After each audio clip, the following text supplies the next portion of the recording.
is sponsored by SBO Digital Marketing. Want to earn 15,000 rupees or more every month? Work just a few minutes a day right from your phone. Join our team for content sharing, publishing and affiliate marketing.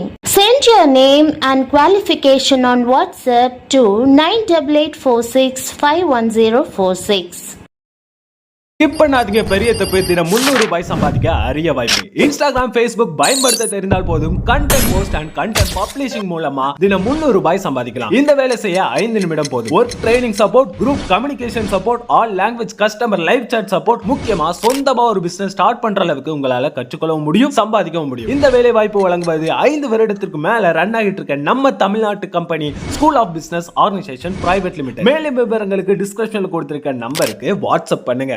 கிறிஸ்துவுக்குள் பிரியமானவர்களே, இன்றைக்கு எனக்காக யாவையும் செய்து முடிக்கப் போகிற தேவனாகிய உன்னதமான தேவனை நோக்கி கூப்பிடுவேன் என்ற வசனத்தை தியானிப்போம். தேவன் தம்முடைய ஐஸ்வர்யத்தின்படி உங்கள் குறைவையெல்லாம் கிறிஸ்து இயேசுவுக்குள் மகிமையிலே நிறைவாக்குவார் என்றும் நிச்சயமாகவே முடிவு உண்டு, உன் நம்பிக்கை வீண் போகாது என்றும் வேதத்தில் வாசிக்கிறோம். தேவன் யாவற்றையும் செய்து முடிக்கிறவராய் இருக்கிறார். அவர் உங்கள் தேவைகளையெல்லாம் நேர்த்தியான விதத்தில் அருளி செய்வார். பிரியமானவர்களே, கர்த்தர் எனக்காக யாவையும் செய்து முடிப்பார் என்றும் வேதம் கூறுகிறது. ஓ, இப்படி என் வாழ்வில் நடக்கவில்லை, எனக்கு இது வேண்டும் என்று நீங்கள் நினைக்கலாம். உங்கள் வாழ்வில் இல்லாத அநேக காரியங்களை குறித்து நீங்கள் கவலைப்பட்டு கொண்டோ சிந்தித்து கொண்டோ இருக்கலாம். கர்த்தர் பூமியிலே சீக்கிரமாகவே காரியத்தை நிறைவேற்றி முடிப்பார் என்று வேதம் கூறுகிறது. இதற்காகவே நாம் வேதத்தை வாசிப்பது அவசியமாகிறது. இந்த ஆசீர்வாதத்தை நாம் எவ்வாறு பெற்றுக்கொள்வது? நாம் கர்த்தரை நம்ப வேண்டும் என்று வேதம் கூறுகிறது. இயேசுவின் மேல் முழு நம்பிக்கை வைக்க வேண்டும். நாம் அவரை நம்பும்போது அவர் நம்முடைய விருப்பங்களை நிச்சயமாகவே நிறைவேற்றுவார். தாவீதின் வாழ்க்கையை பாருங்கள். அவன் இளைஞனாய் இருந்த போதிலும் கோலியாத்துக்கு முன்பாக நின்றான். கோலியாத் யார்? கோலியாத் பெரிய ராட்சதனாக இருந்தான். தலை முதல் கால் வரைக்கும் ஆயுதம் தரித்திருந்தான்.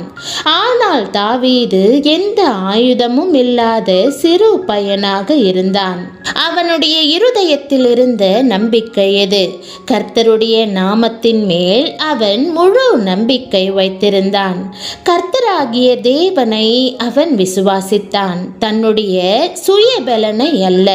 கர்த்தரின் நாமத்தை அவன் நம்பினான். பிரியமானவர்களே, நீங்களும் அவ்வாறே செய்யுங்கள். உபத்திரவங்களின் வழியாக, பாடுகளின் வழியாக நீங்கள் கடந்து செல்லும் போது கர்த்தரின் நாமத்தை நினைத்திடுங்கள். இயேசுவின் நாமத்தில் ஆசீர்வாதத்தை கேளுங்கள். தாவீது ஆசீர்வதிக்கப்பட்டது போல் நீங்களும் சகல ஆசீர்வாதங்களையும் பெற்றுக்கொள்வீர்கள். சிறுவனாகிய தாவீதால் ராட்சதனை கொல்ல முடிந்தது. நீங்களும் அதிசயங்களை பெற்றுக்கொள்வீர்கள். தேவன் உங்களை ஆசீர்வதிப்பார். ஜெபம். பரம தகப்பனே, நன்றியும் விசுவாசமும் நிறைந்த இருதயத்துடன் உம் முன்னே வருகிறேன். நீர் எனக்கு வேண்டியவற்றை அருளி செய்கிறவராகவும், என்னை பாதுகாக்கிறவராகவும், என்னை வழிநடத்துகிறவராகவும் இருப்பதற்காக உம்மை ஸ்தோத்திரிக்கிறேன். உம்முடைய வாக்குதத்தங்களையும் கிருபையையும் நம்புகிறேன். எனக்காக யாவற்றையும் செய்து முடித்தருளும். என்னுடைய குறைவுகளையெல்லாம் கிறிஸ்து இயேசுவுக்குள் உம்முடைய மகிமையிலே நிறைவாக்கும். என்னுடைய விசுவாசத்தை குறிப்பாக உபத்திரவங்களின் பாடுகளின் காலத்தில் பலப்படுத்தியருளும். தாவீதை போல உம்மேல் நானும் முழு நம்பிக்கை வைப்பதற்கு உதவும். என் வாழ்க்கையில் உம்முடைய நாமம் மகிமைப்படுவதாக. நீர் எனக்காக வைத்திருக்கிற ஆசீர்வாதங்களை நான் பெற்றுக்கொள்ள உதவி செய்ய வேண்டும் என்று இயேசுவின் நாமத்தில் ஜெபிக்கிறேன் நல்ல பிதாவே, ஆமென்.